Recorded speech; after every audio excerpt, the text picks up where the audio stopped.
inspired to create a speech by some wise quotes on social media and by wonderful Toastmasters, some wonderful Toastmasters. When I came to Toastmasters, there were a lot of newcomers, most of the newcomers at Toastmasters Club believed that they had a mission to convey a very important message, that nothing's impossible. Actually, I get into the trend as well. I was hoped to get my confidence on the stage, to win contests, and to open some career opportunities for myself. And I was really inspired by that successful people with that successful achievers mindset, because they proved what they were saying. So if you believe that you can achieve everything, you just do it. Just do it. And you have it in your life, right? Have you seen such a people in your life? That they are pretty successful in what they do. I've seen them and they inspire me. One might say that, okay, those people just pay more attention to some successful and happy events in their lives and ignore the rest. And that is true somehow. However, there's a couple of other reasons for that. One of them was shared by, probably you won't see it really well. It is the picture from our 20th anniversary of Dnipro Hills Club. It was a year and a half before. And a girl on the stage is one of our former presidents, Nataly Parubocha. She was a president in the 2007, year of 2007, and she shared about the times when she was president. We were young and brave enough to make experiments and took it all easy.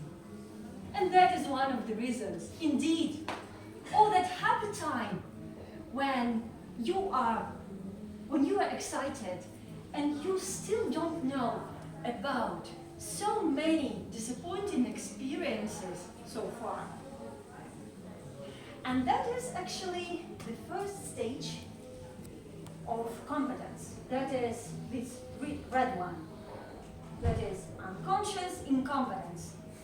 When you are excited by your very first successful steps and you still don't know what's ahead. And what's ahead? It's conscious incompetence. When you realize that the more I learn, the more I realize I didn't know. So you realize that there's a lot of things and a lot of skills you still don't know. And I also experienced that. And I've seen so many Toastmasters after their first steps in participating in the contest and not winning them. Oh my God, it's a failure.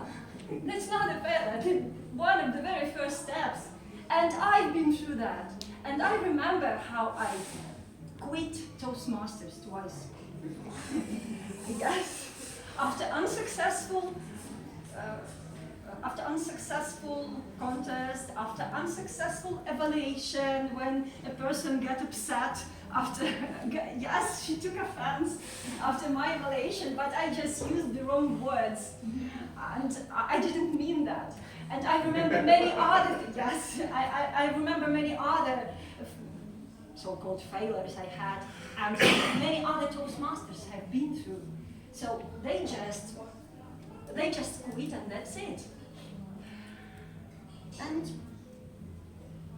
you might say, okay, why? Why do you quit, guys, if nothing's impossible? And there's an answer. What if I'm too upset after another unsuccessful step? And the only thing I can do here is just give up at this very period of life. What if my energy level is not as high as I used to have 10 years ago, 2 years ago, 6 months ago. What if, instead of taking another career step, making another career step, instead of buying a larger apartment, as many successful people do, instead of making another effort to win a contest, I just want to spend my time with my family, just want to watch TV shows and not spending time for preparation. I just want to spend time with friends, family, idling, doing nothing. And I don't want to step out of that goddamn comfort zone. Who are those people? And who are we if we do that thing? If we don't want to be successful in it. So we have that successful achievers, and we have another group of people. Who are they? The answer is obvious. If they are winners, that we are ordinary, normal, common people, because success and failures that happen to every one of us. There are no exceptions in the world. There are no winners and losers. We are normal people. And such period of life is a normal thing. However, if we think of making another effort, another step, it might help us. And we might do what Thomas Edison did. Failing for about 1,000 times until he invented a bulb, electric bulb. So he was just trying and trying and trying. And we can try and try and try until we are on this stage, when we are consciously competent. So we have obtained some skills, and we already know what should we do next. I've seen so many Toastmasters that haven't done this.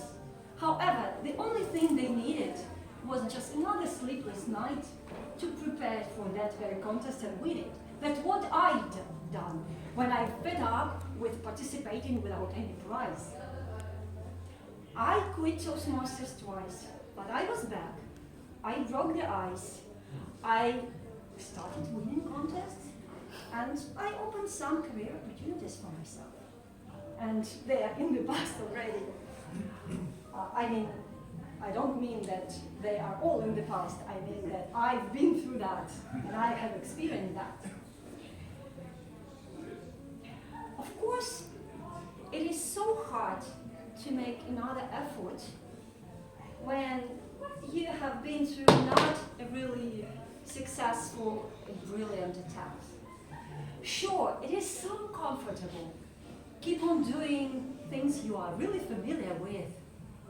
However, if you make another effort, you are on this yellow stage, that is unconscious competence. When a new skill is already inside of your comfort zone, and you are not feeling uncomfortable anymore because you don't have to step out your comfort zone anymore. And to end my speech, I would like to remind the phrase I started with, that nothing is impossible. But there's an essential part after the comma. On my next slide, it is before the comma. That makes some things really possible. It is really essential part. It is really obvious. Every one of you know it. However, not every one of us do it. Even if we want to grab that thing in our lives, to have that happy events in our lives, successful events in our lives. It's just really simple. Nothing's impossible if we work enough to complete it. And that's it.